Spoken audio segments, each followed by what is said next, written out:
And we're live. Alright guys, thank you for tuning in to the corner again. I want you to know that I'm really glad to have you, all of your 19 subscriptions to my YouTube.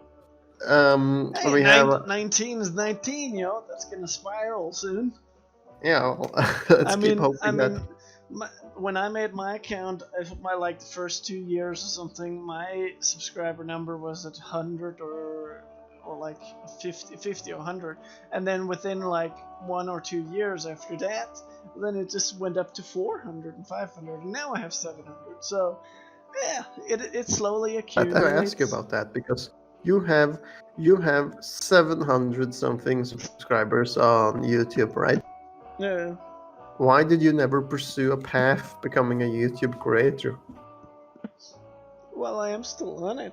I mean, like, I sometimes upload, like, all kinds of videos, like, Hearthstone, Need for Speed, like, Left 4 Dead, just blogging videos, all kinds of different stuff. But, you know, you can't force it. I mean, all you can do is upload it when you feel like uploading. You know, I really wish that that was also the case regarding normal work life, that you could only work when you felt like it. I mean, actually, I'm a strong believer, or not believer, but like that is actually I believe that is how it should be, because why should you be forced to work if you don't want to? Well, you know, that is most people are living, man. I mean, look at America, man, where you have most Americans living life month to month, check to check. Like they're dependent on that work, man. Which is what's going to happen out of this Corona crisis, is that we're going to get so many more homeless people in America, which is also a subject I wanted to touch into, because what city do you believe have the most homeless people in the U.S.? Chicago or Detroit.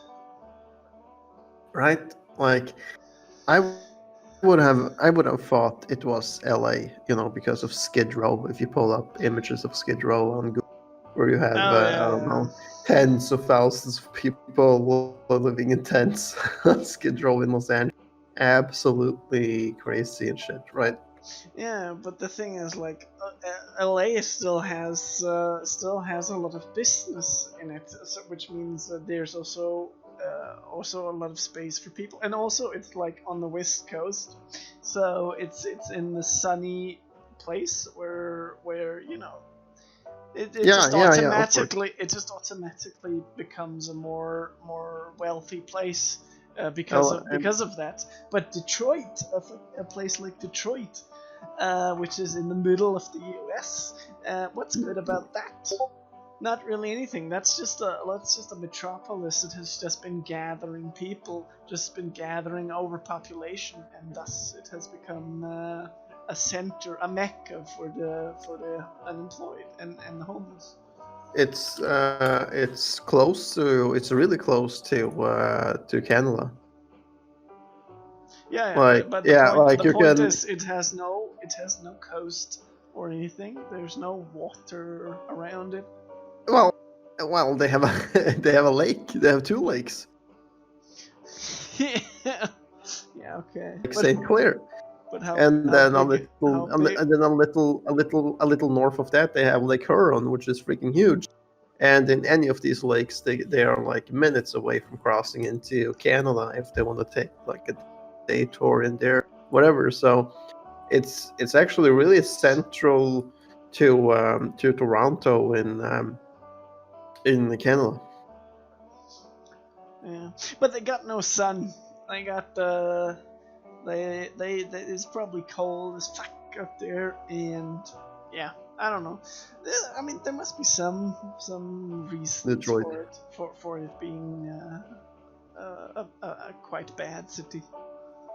Yeah, but Detroit was once one of the biggest cities in America, considering they had GMC, General Motors in Detroit, like a huge car manufacturing town, and many, many, many jobs, right? But then all this went bust when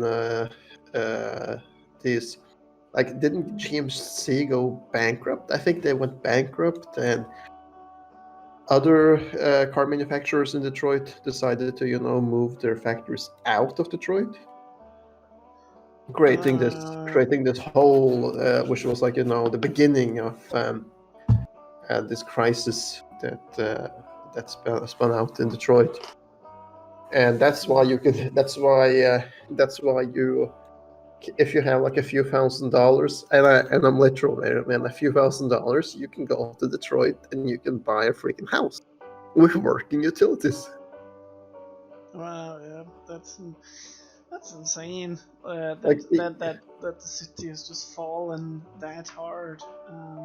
But maybe that's what happened. Like maybe it just got overheated, or it was too good, or something. Yeah, something like that.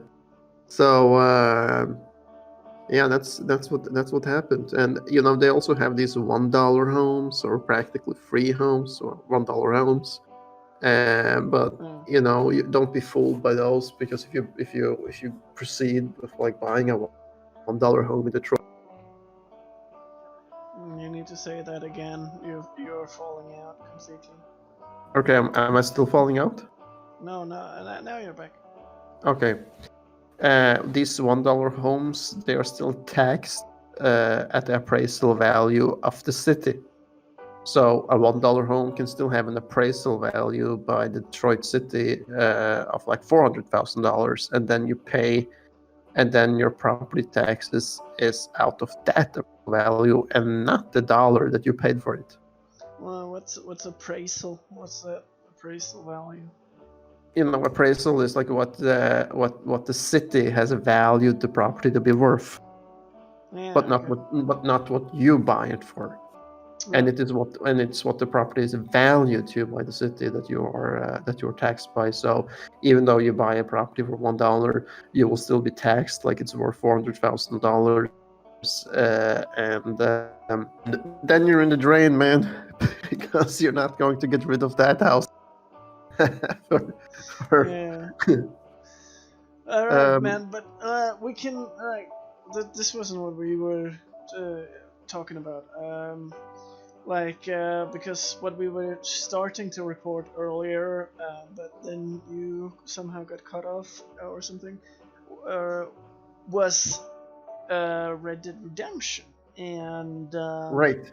The online community that I have been joining lately, which is called TAW, TAW, and that's basically stands for the Art of War, and that is a very I want to say strict online community, but not really. It's just more like very well structured. Let's put it in that way. So like I had to put in an application where I just put in a whole bunch of stuff, not personal stuff, but like my motivation for joining the community, and how many days I had off where I could like play with them. And by the way, it's only like Sundays, so Sunday evenings.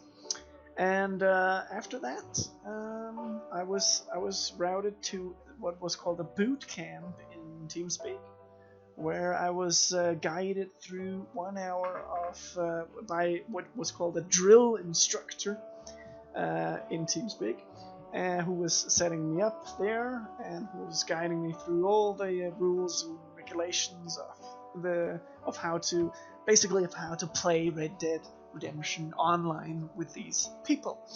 And sure, it may seem like a lot of work, but actually it was kind of nice just to talk with that dude for 1 hour and hearing about their community and stuff. And once you go through all that, they're really nice to actually help you to to start out, especially if you're starting out in Red Dead Redemption. Like, they're really nice to help you with all the stuff that you can do, and that what guns you should buy, and like how you can make the best money and stuff like that.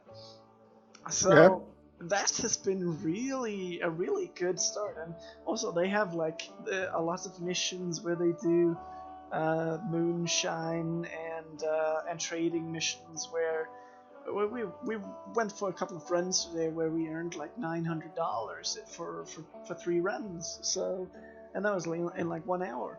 So damn, that is a pretty good community to actually be a part of, especially when you're starting out, because it just makes the whole process of ranking up and starting out much better.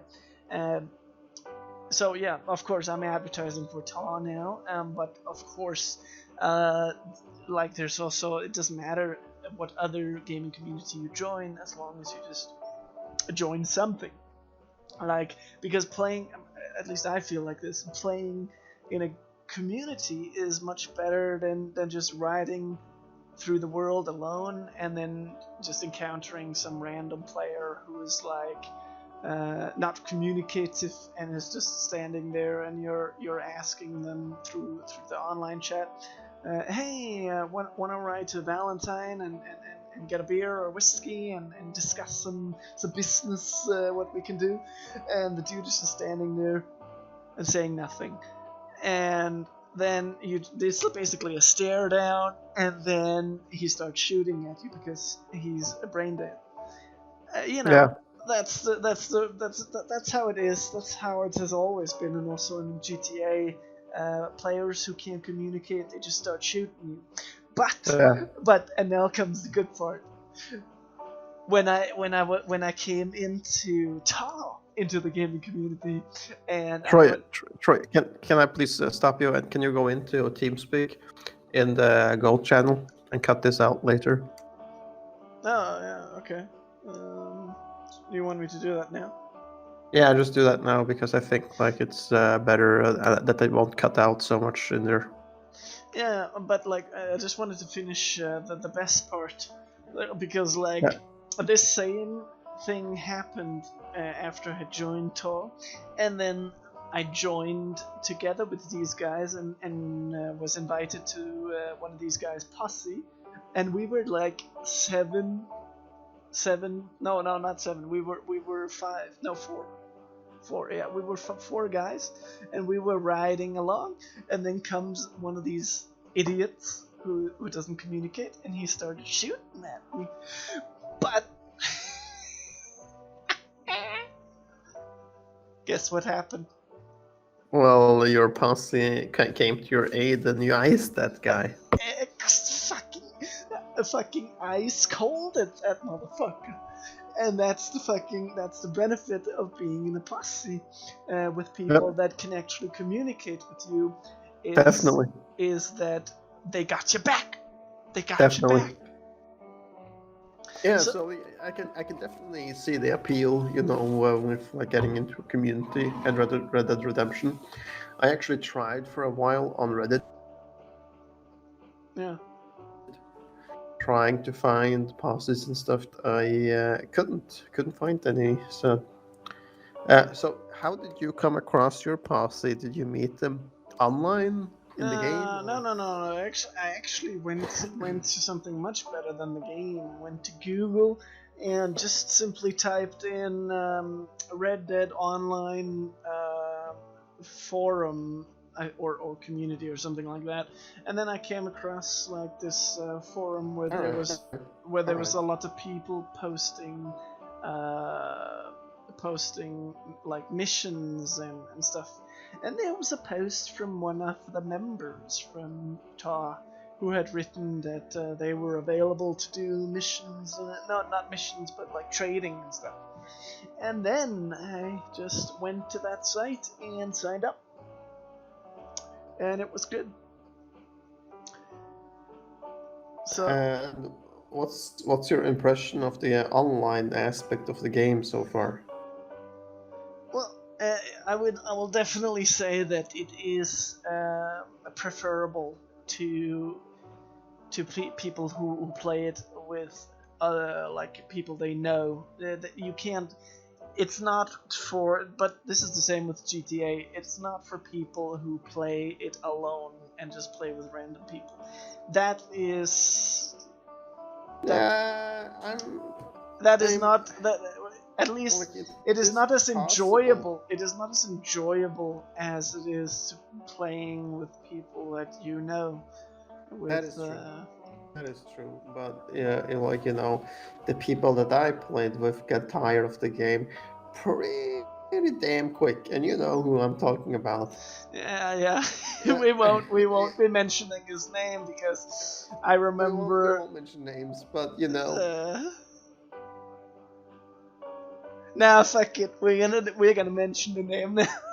Yeah, we're gonna mention the name. Atle Melos from Norway Purchase. And if anyone is feeling like putting a bounty on his head, please do it. Well, of course, we're like talking bounty on the head in game, but yeah. He lives at what's his address? Jesus Christ, man. What's his address? Forget about that.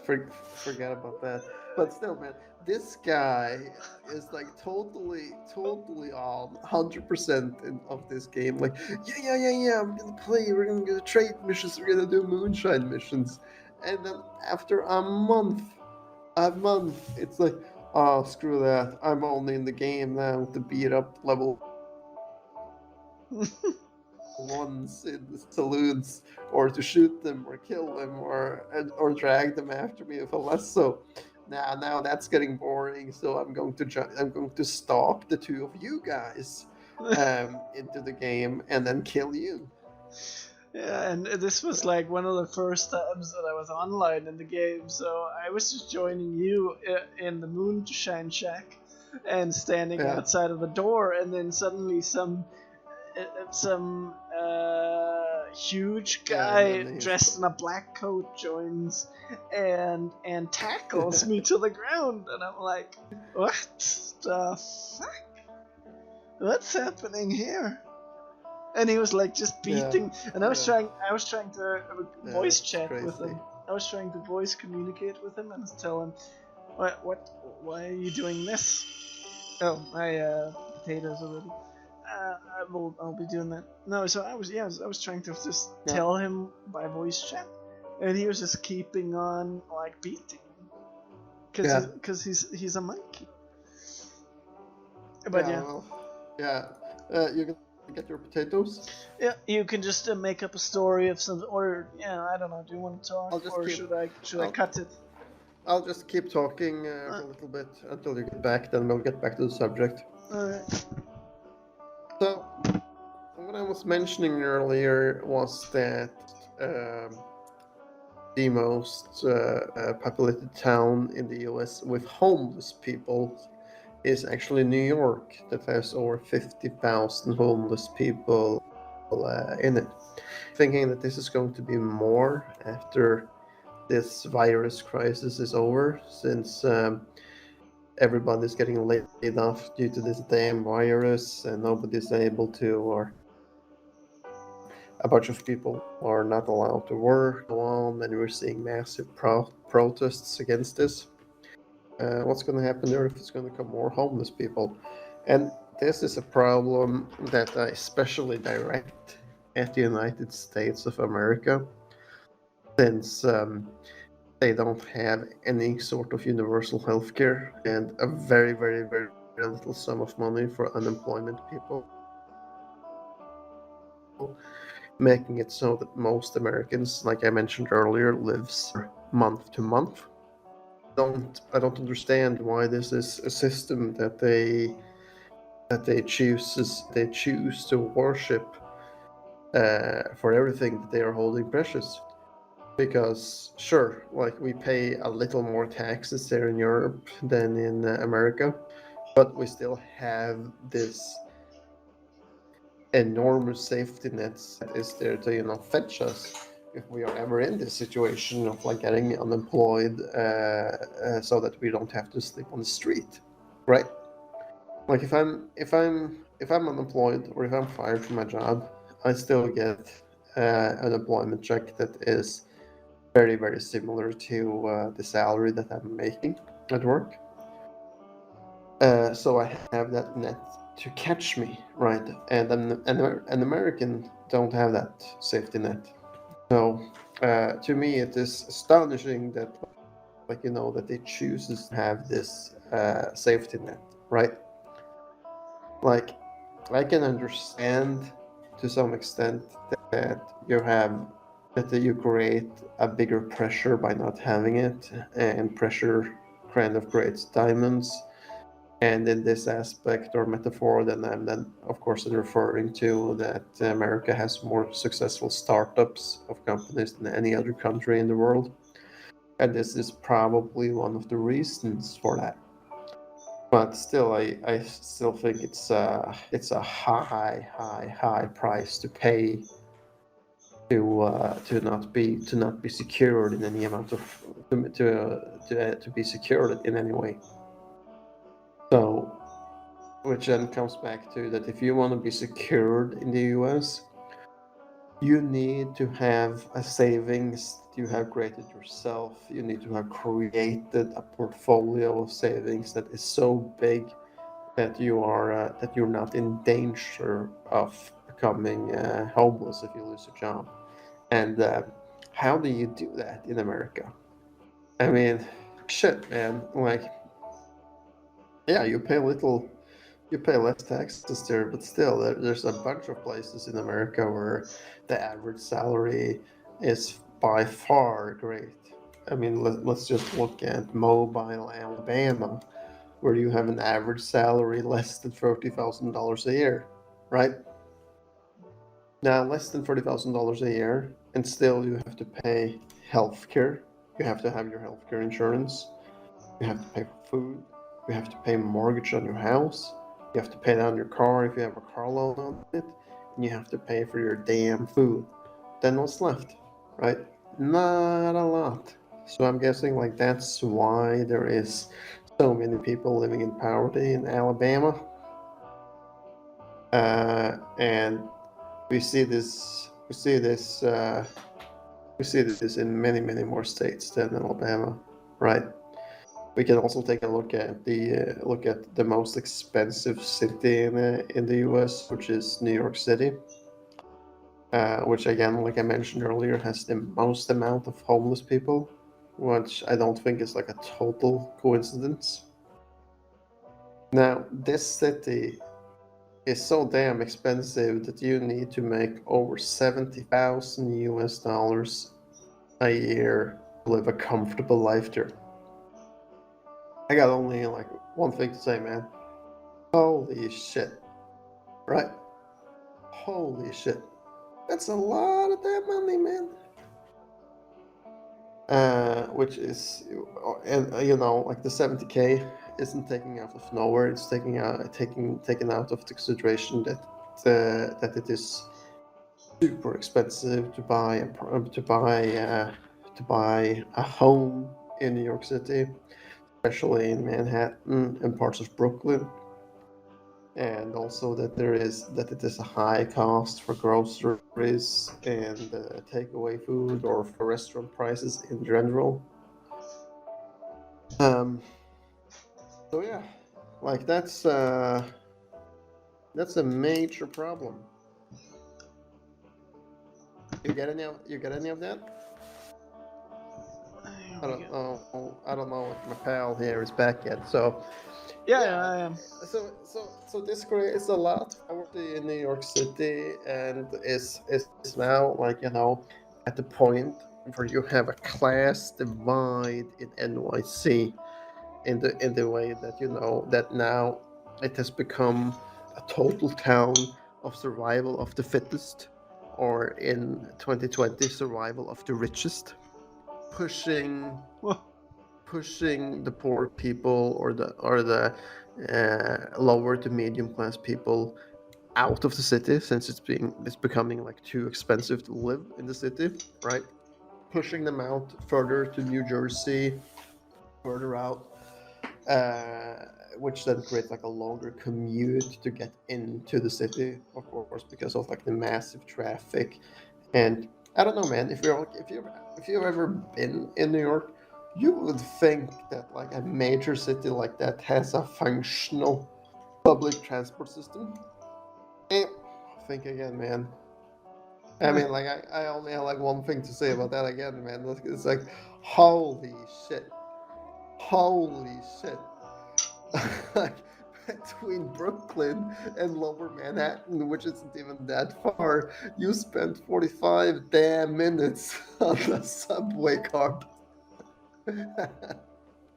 Wow. only to get out in the subway of like a Lower Manhattan subway station where it is 90 to 110 degrees Celsius because the air condition don't work, having trouble breathing, and then you look up and you have like a stairway case to heaven almost to get up on the surface, which looks Yeah, but that's long as hell. That's in the summer, like in the spring, autumn, and winter.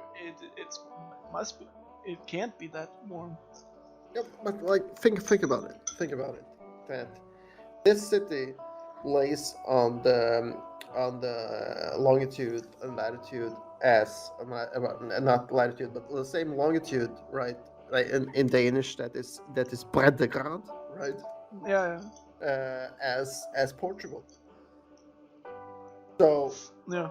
the reason for like why it is never as warm as it is, for instance, in Portugal year round, is because you don't have the same streams going through it, right? But still, it is warm large parts of the year. But then again, it also has like extreme winters and cold and shit like that. Yeah. So yeah, I get that. But I actually don't think that's. I think isn't it Washington that's on Spain's longitude? Yeah, I think there's like New York is more like France or Berlin. Man, I'm gonna pull that up right now. I'm gonna pull that right up now, Jamie. to check that, because I'm pretty sure it's the same wavelengths as like longitude as Portugal. Google Maps. Well, Portugal would be Spain too. Yeah, Portugal would also be Spain. That's true.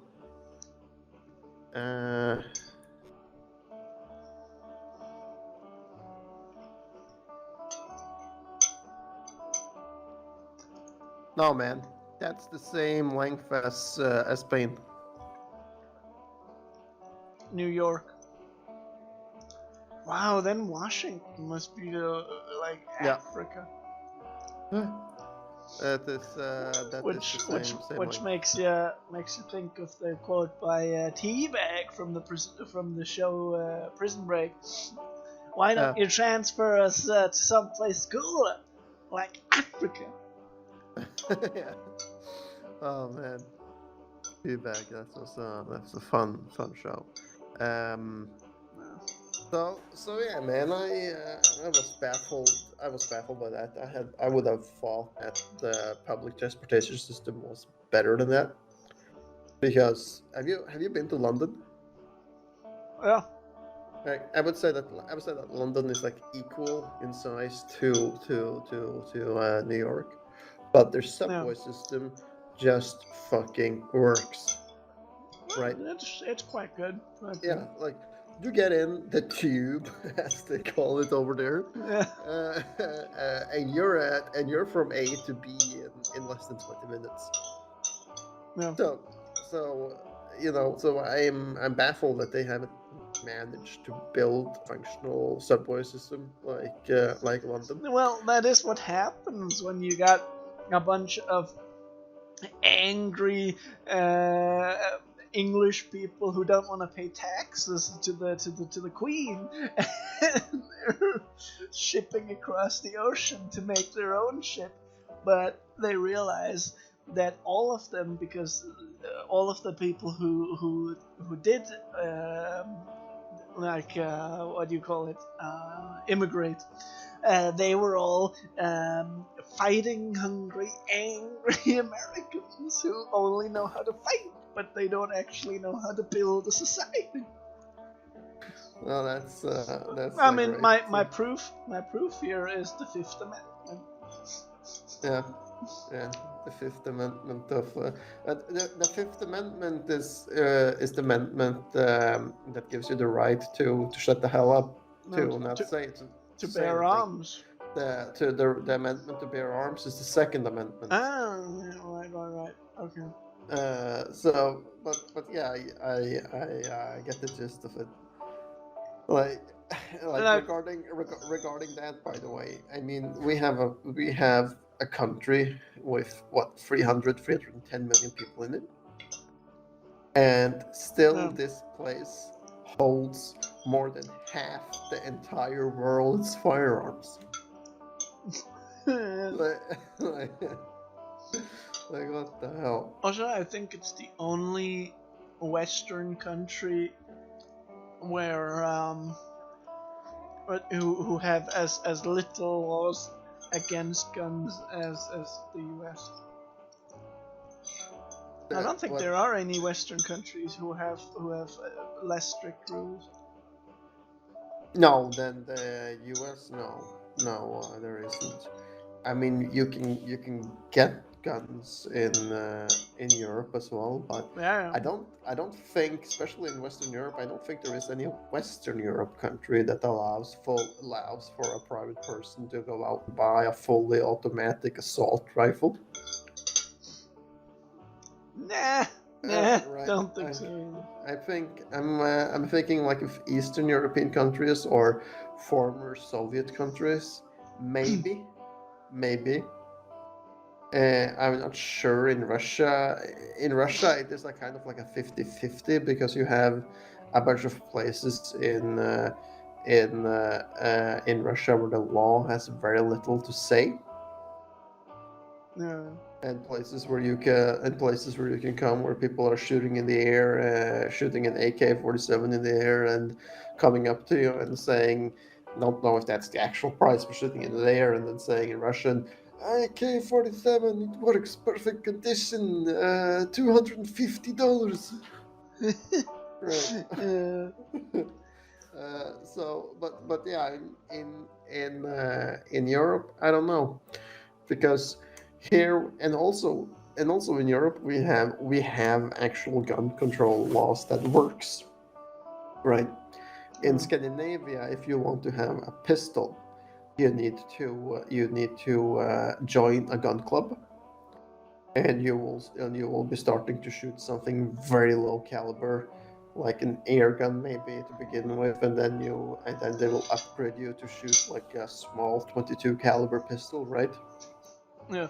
And then you need to be an active member of this club for at least a year before you can go to the leader of the club and say that you want to have an actual gun yourself to bring to the club to shoot, right? Yeah.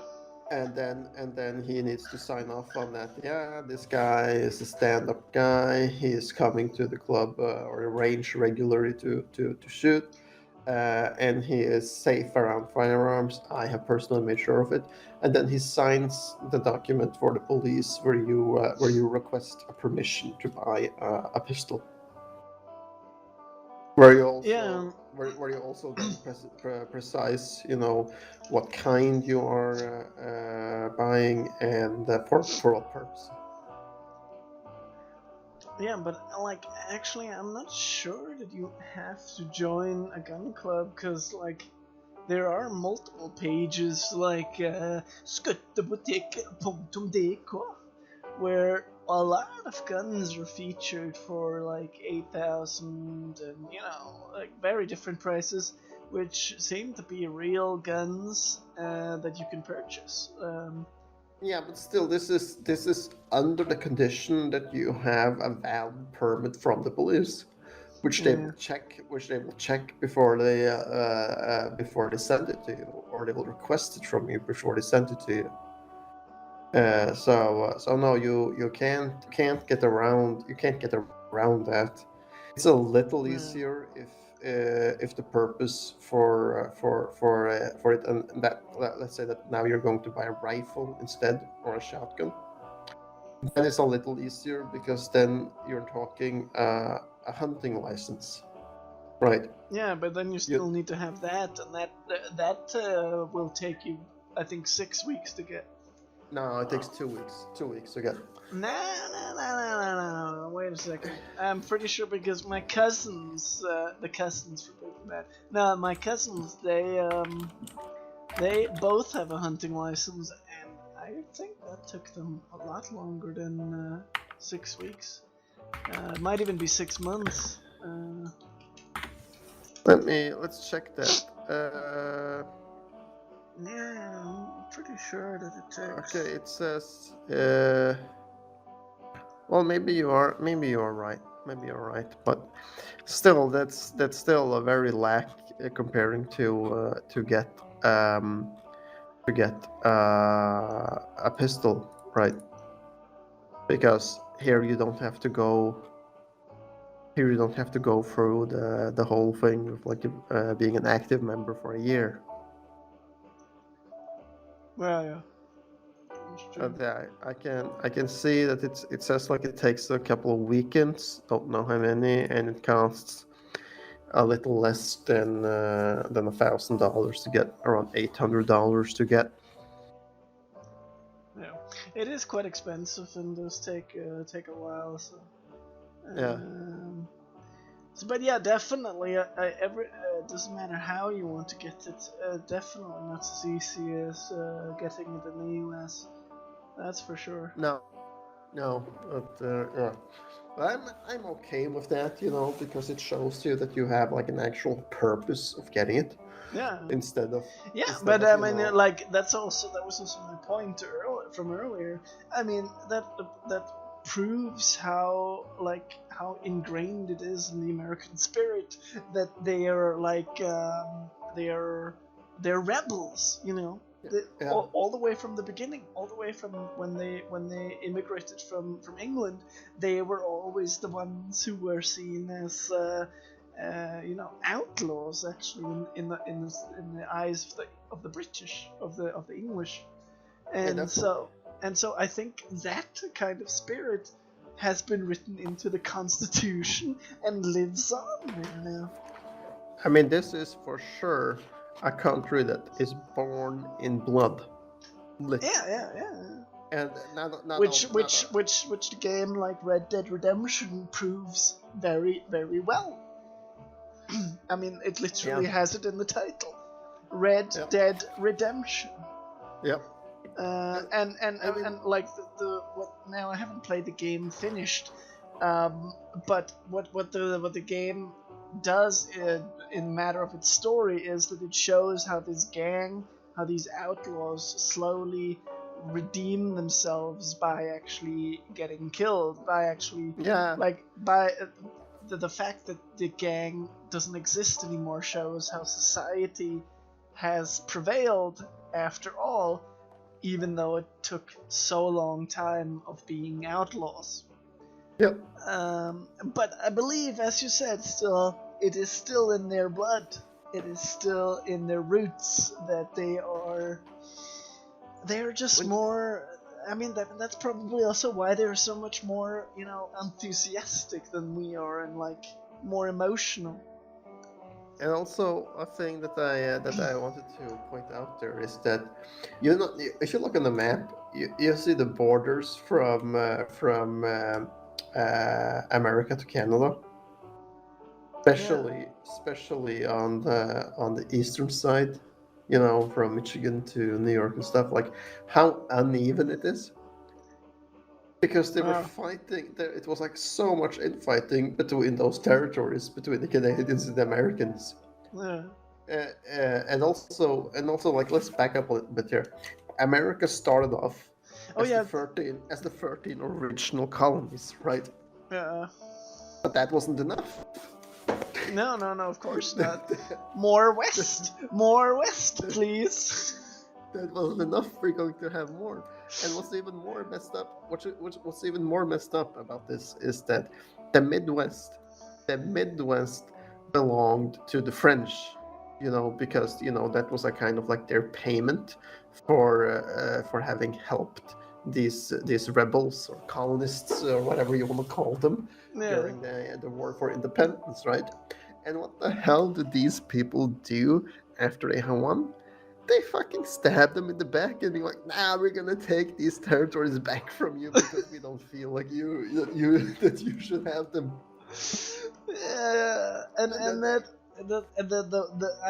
As a linguist from my university, I like to point out single words that mean something in the culture here, and that is what you said is more.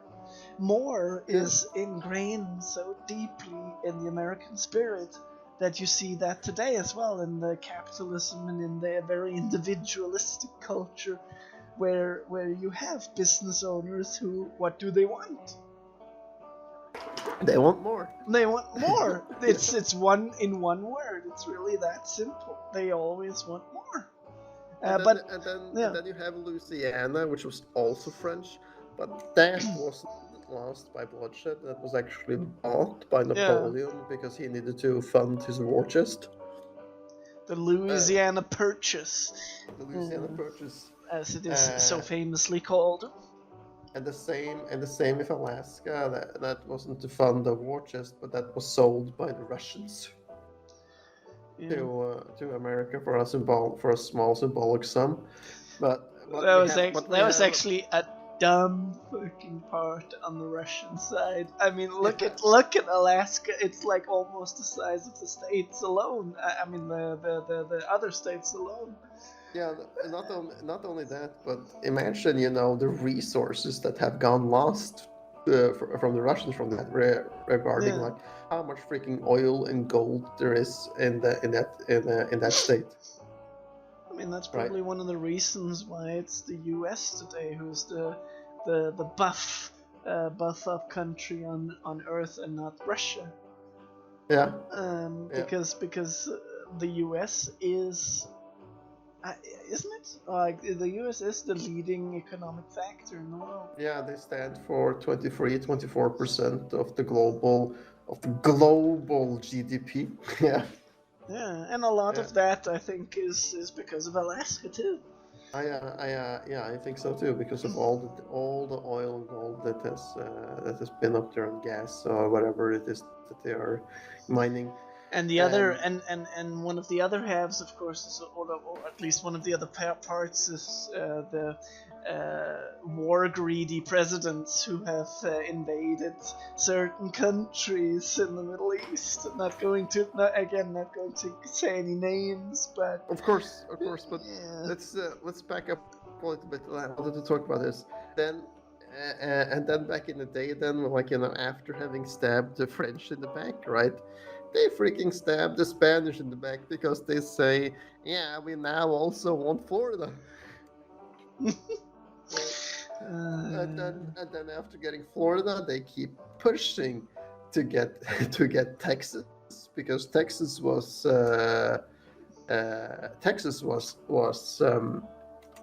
Mexican. Yeah, Texas was Mexican. Yeah. Same with all these South American states, all the way to California, right? California was also Mexican.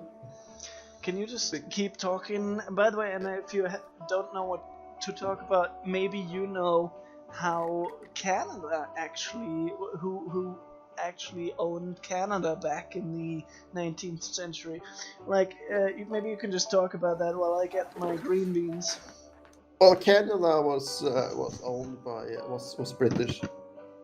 That was funded by the British, and it is like under symbolic under the British crown. But yeah, like, so much bloodshed from the U.S. regarding states that they have taken after the 13 original states, right? So that's crazy. It's crazy that they took so much, and I'm missing a movie or a book or something that shows the real history here, between showing the internal blood feuds and internal wars here to get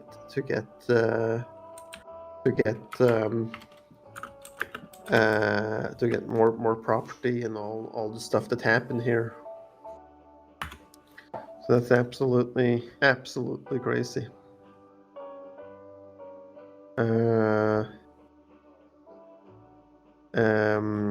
Troy, are you there, or have you left already?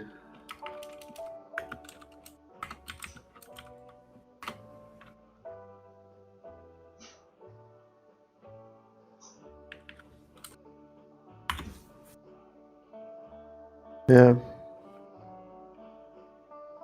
Okay, I wanted to see a timeline for it. Okay, so apparently we have, the beginning of the American Revolution, where we have the 13 American colonies and stuff that we were talking about, and they wanted to get away, so they had like the Constitution signed in 1787.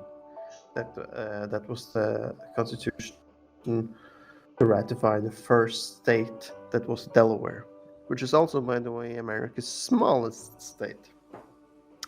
Then, after this Revolutionary War ends and they gain control over large sections of the frontier land to the west of the 13 colonies. At first, this frontier land was organized into large territories, such as the Northwest Territory. Over time, these territories became states such as Kentucky, Tennessee, and Ohio. After this, we have the Louisiana Purchase in 1803, where it was President Thomas Jefferson who sought to buy this land from France. And then, after this, we have the Mexican-American War, where they decide that Texas now needs to become a part of the United States, and they want to take it from Mexico. And after this, the United States and Mexico were fighting what was called the Mexican-American War. And after this war, the United States gained more territory from Mexico through the treaty that it resulted in, which was called the Treaty of Guadalupe, Hidalgo. And then this land became part of another 10 states in the United States, including California, Colorado, and New Mexico. And then, as this isn't enough, they decide to go to take more. Yeah, exactly. So they want the Oregon Territory, and now we are in the 1840s, and much of the Northwest at this time was claimed by both Britain and the United States. So again, they want to go to war against the British and the Crown. So the two, but at this time, the Americans have built up like a severe military force, and the British don't want another bloodshed, so they come to another agreement in 1846 called the Oregon Treaty, which gives the United States this land, which later becomes the states of Oregon, Washington, and Idaho, as well as Montana and Wyoming. In other words, 5 more states. Well, like all this shit. I'm almost done, by the way. And then we have the what's called the Gadsden Purchase, which is the southern portions of Arizona and New Mexico, which were gained by this Gadsden Purchase in 1853, which was then bought from Mexico. And then we have the last 2 states, which is Alaska and Hawaii, which was purchased,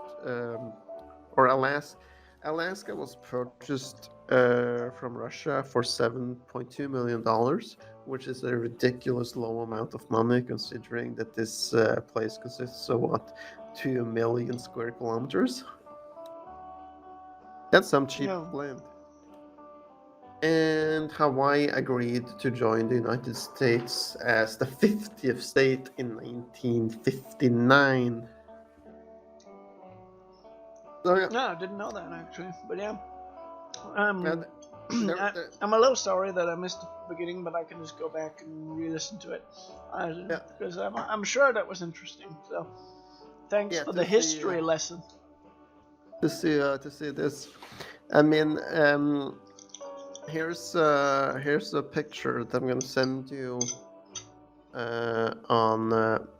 on Steam. I think that shows you that I will pull up. I'll pull this up for you during screw that. I will pull this up for you when I get this edited recording back from you, because it shows the timeline from for each state. Oh yeah, yeah. I see that.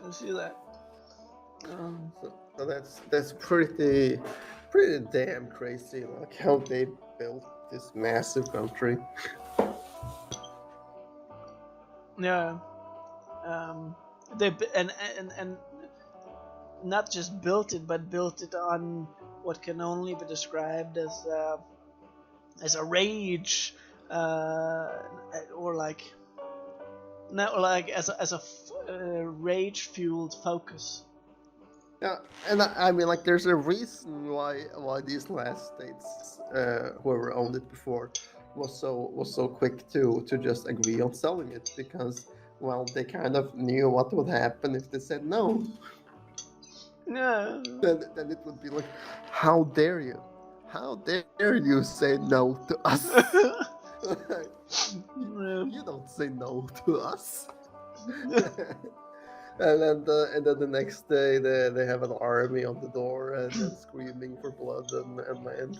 Although, actually, now I'm just thinking of something that's going to negate the entire last hour that we've been speaking about this, which is of course, the first and the second, mostly the Second World War, where the U.S.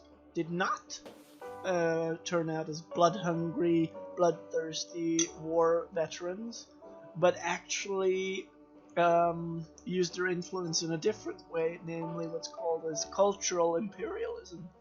That they simply just, what do you call it? The word for it? Like they occupied Germany, and certain parts of Eastern Europe as well. But the point is, they did not conquer Europe. They just occupied Germany. Yeah.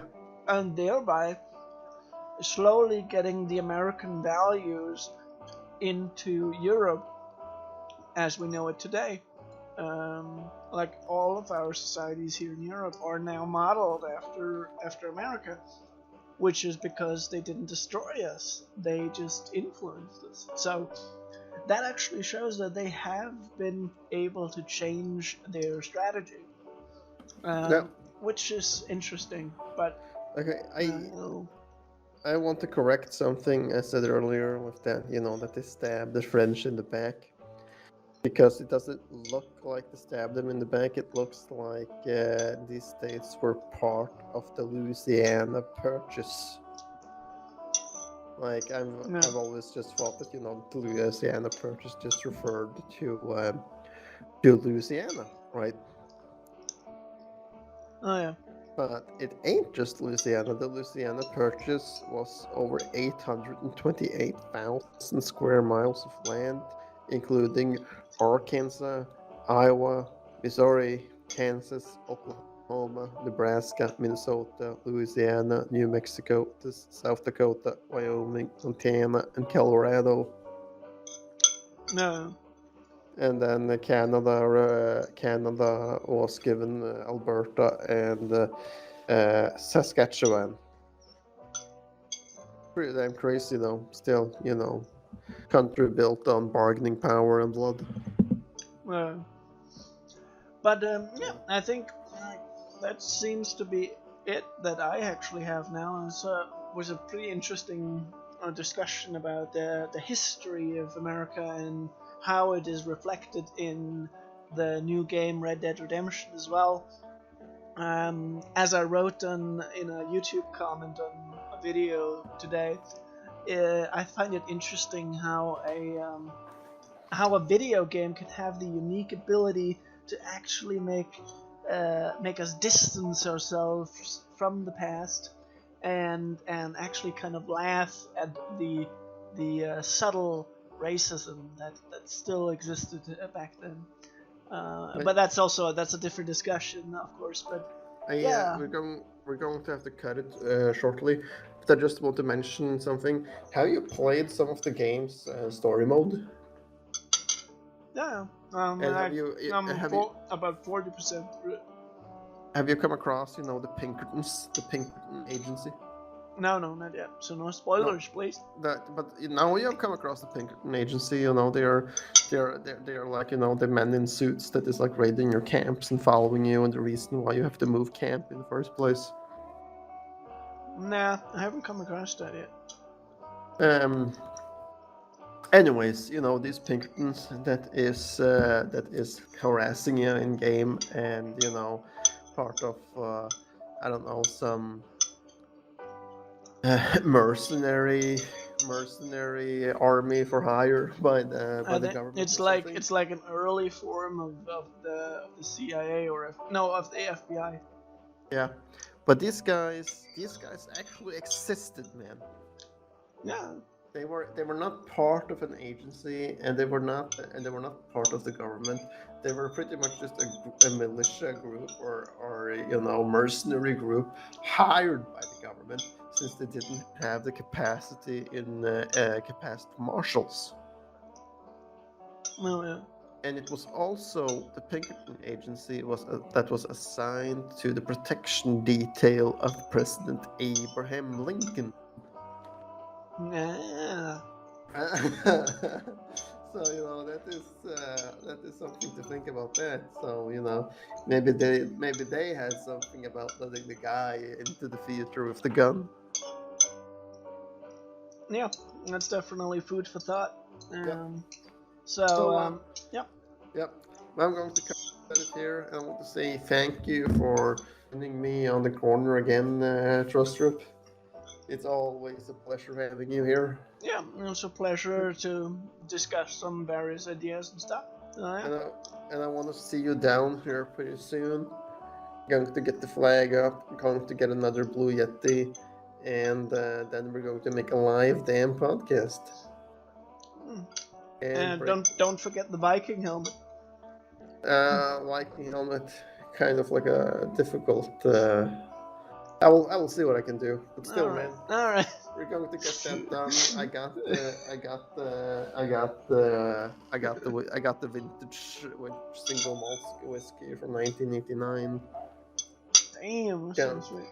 And I got a bunch of cold beer, and hopefully by the time that we come down here, the borders is open.